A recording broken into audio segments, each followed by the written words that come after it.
What's good, football fans? Back at you once again with another video. And the Washington Commanders are ready to make a playoff push. Now, I know for a lot of people, including myself maybe at the beginning of the year, it's still hard to visualize the fact that this team is actually 7-2 and in prime position to make a playoff push. But the fact is, the Burgundy and Gold are ready to make a run at it. Obviously, standing in their way, they have several good teams in the NFC. So they were looking at the trade deadline to try to do something to the back end. That secondary needs some help. And Tuesday, they got that help as they went out and got Marshon Lattimore in a trade where they had to give up a third, a fourth, and a sixth round pick, but they got Lattimore and a fifth in return.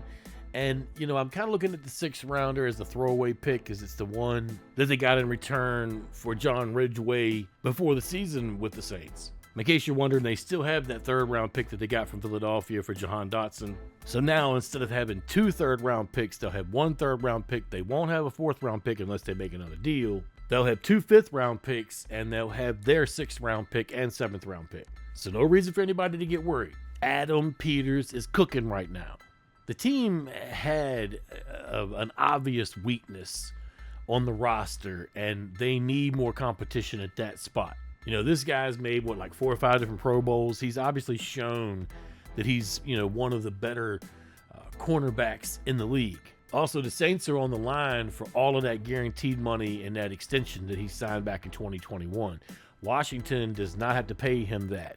So moving forward, they won't be tied to any contract in case they were ever want to move on, even though he's signed until 2026.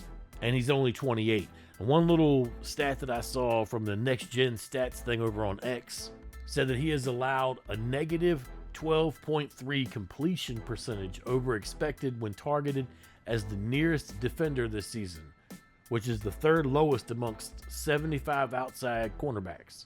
It also went on to say that he has been targeted on just 9.7% of his coverage snaps, which is the 2nd lowest among all outside corners. For me, there's 2 factors here that need to be looked at. One, this staff and Marshon Lattimore. Are they a good fit? If they are, I expect him to do really good things in this system. The second thing, which could be a downfall a little bit, how injured is that hamstring? I've heard a couple people, online say that maybe he's not as injured as what he was saying. But I know that through history, I've watched several players have issues with hamstrings a couple times during their career. And as they get older, that thing starts to tighten up on cold days, But I've also heard that that maybe some players, that thing tightens up when they want it to tighten up, which could have led to him not playing last weekend when, the Saints are pretty much falling out. This is one of those situations where it's going to have to play out for us to see. But this guy is one of those players that, when you look at his film, not a lot stands out because it appears like they don't throw it to his side of the field a lot. I've heard a million different opinions when it comes to this subject. But the fact is, he can't have tons of stats if they don't throw the ball his direction. Last year he had a little bit of an ankle issue as well. Missed a bunch of games towards the end of the year. But he wasn't challenged a whole lot. I had to kind of go back a couple of years to really see some film where he was really overly challenged. And when he was overly challenged, he did a lot of stepping up to the plate. He did a lot of coming through in the grind. And that's what led to him getting that extension back in 2021. 3 years ago, a 5-year, $97.6 million extension was just as big in your brain as it is now. Obviously, you've seen bigger numbers now, but that's still a humongous number. This guy's got some familiarity with some players on this roster already. Terry McLaurin and I believe Noah Brown both played with him. But I'm excited to see what Dan Quinn and his staff can do with this guy. Say what you will about Dan Quinn, the head coach, but Dan Quinn, the defensive mind, does things with football teams. This has been, without a doubt, our biggest hole on the field. I'm more than interested to see how it goes forward. Looking at the Saints film from this year, it was hard for me to really be able to pull anything from it.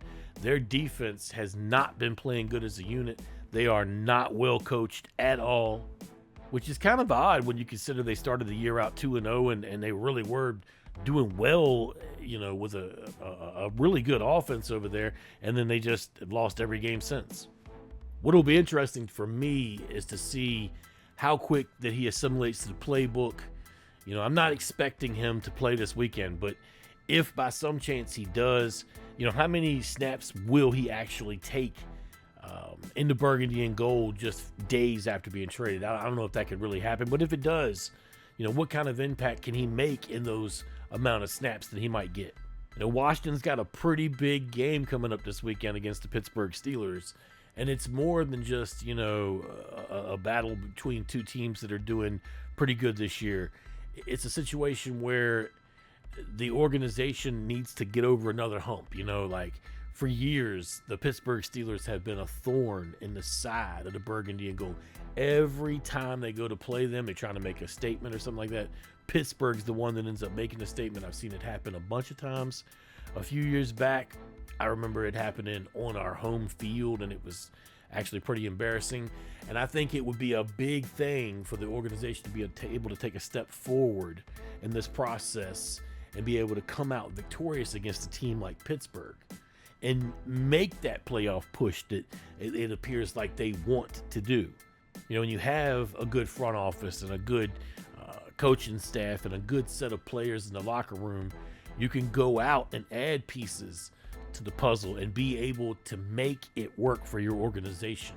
I know I, for one, am glad that, for once it feels like, hey, we could be comfortable with some of the moves they make. Yeah, it might be a chance that they take with, an injury history that he's shown a few times. He had the ankle history, last year, whatever, ankle injury last year. And he's had some issues with, I believe he's had a couple of concussions. And obviously the hamstring that I talked about, which to me is one of those come and go kind of things. He's 28. He signed for another 2 years. They don't have to pay him the brunt of his contract. It's already paid. I think this is win-win-win. And in the end, if it doesn't work out, it won't cost them much in roster cap. Obviously the third and the fourth round picks is draft capital that could be used elsewhere. But if it does work out and he turns out to be a top-notch corner, then Washington's defense will be right where they need to be. And I'm not talking about just being decent or keeping them in games. I'm talking about being good and carrying the team and putting the offense in winning situations where they don't have to take so many chances. It'll also put the team in better positions to get turnovers. Better personnel leads to more competition, which leads to better play. I know that I, for one, that's what I'm here for. I am here to see better play and to see an improvement from the organization week in and week out. Every week, I want to see them get a little bit better. And if they're trying to make this playoff push that it appears like they definitely are, and then by the time they get to the playoffs, it will be second nature. It'll be what they're used to doing every week. I can really feel it with this organization, the building on things week to week.